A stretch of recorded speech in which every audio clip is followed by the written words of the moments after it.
I don't think people have any idea what's really happening in Gaza and why it is happening. A few weeks ago, right before this war in Gaza ignites, Netanyahu goes to the United Nations General Assembly and he holds up this map and declares his plan for a new Middle East.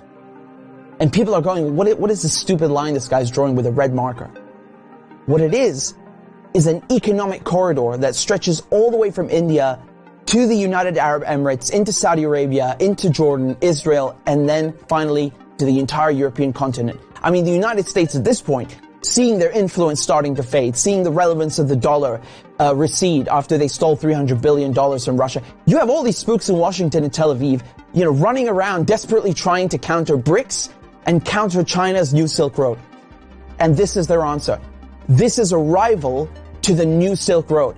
Remember, the ancient Silk Road is the largest, most important trade route in human history. This thing is enormous. It stretches all the way from China to Syria to the Mediterranean Sea. The Chinese know how important this thing is and they want to revive it. It is the future of world economics, trade, and politics. Within the span of a few weeks, Iran and Iraq have signed a railway deal. So now you have a rail link for the new Silk Road. And President Assad of Syria, who the West have been trying to isolate for over a decade, is now visiting China, the world's largest economy, and signing a strategic partnership. This is pivotal.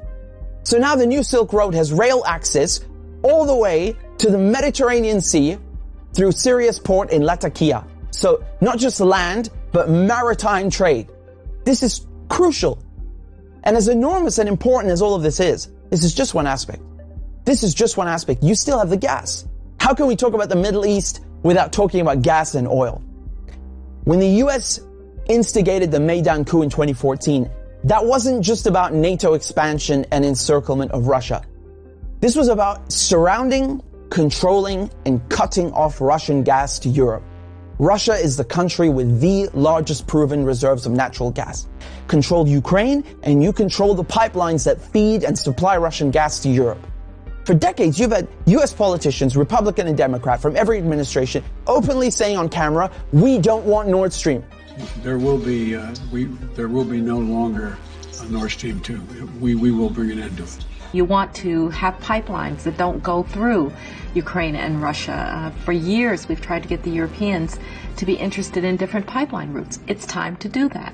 You want to depend more on the North American energy platform, the tremendous bounty of oil and gas that we're finding in North America. Lo and behold, Nord Stream 1 and 2 are blown up. I mean, this is without question the most egregious, the largest terrorist attack on European infrastructure in modern history. There are only 3 countries on this planet that can pull this off. They are Russia, Britain, and the United States. And let me tell you, it was not Russia. You combine that with the sanction packages from the European Union, banning Russian oil and gas. I mean, talk about shooting yourself in the foot. So now there's no more Russian gas coming into Europe. And just like that, the United States have achieved a long-standing foreign policy objective. Now, the only other country with enormous gas reserves, the second largest in the world, is Iran. Iran signed the nuclear deal in 2015 and 2016. They're complying in every way imaginable. The IAEA at the UN cannot be happier. And then the United States, the guys who orchestrated the whole deal, go back on their word and they rip it up just like that and reimpose sanctions on Iran. So now Iran is barred from selling its oil and gas to Europe and others. So Russia and Iran, the 2 countries with the largest gas reserves, are out of the picture. Then Israel, all of a sudden, proposed themselves as a solution to the European Union's gas shortages. Take our trilateral energy, for example, that we closed in June with Egypt and Israel. It has played an important role in our strategy to get rid of the Russian fossil fuels. How convenient. How convenient. In 2010, they conduct a geological survey and find this monstrous giant gas field in the Middle East. It's called the Leviathan, and it's in the Mediterranean Sea on the Levantine Basin. That means it's right off the coast of Palestine, Lebanon, Syria. Syria initially declines offers over its gas reserves and simultaneously refuses to lay pipes for a Qatari gas project. What a coincidence! Barely a year later, war breaks out in Syria. And who's funding it?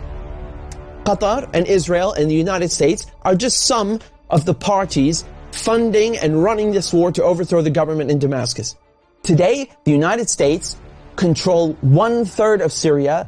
They control all of Syria's oil fields, and Israel is bombing Syria's most vital port, Latakia, on a regular basis. So they're cutting off all the oil revenue and destroying, crippling any maritime activity, such as trade, such as gas exploration.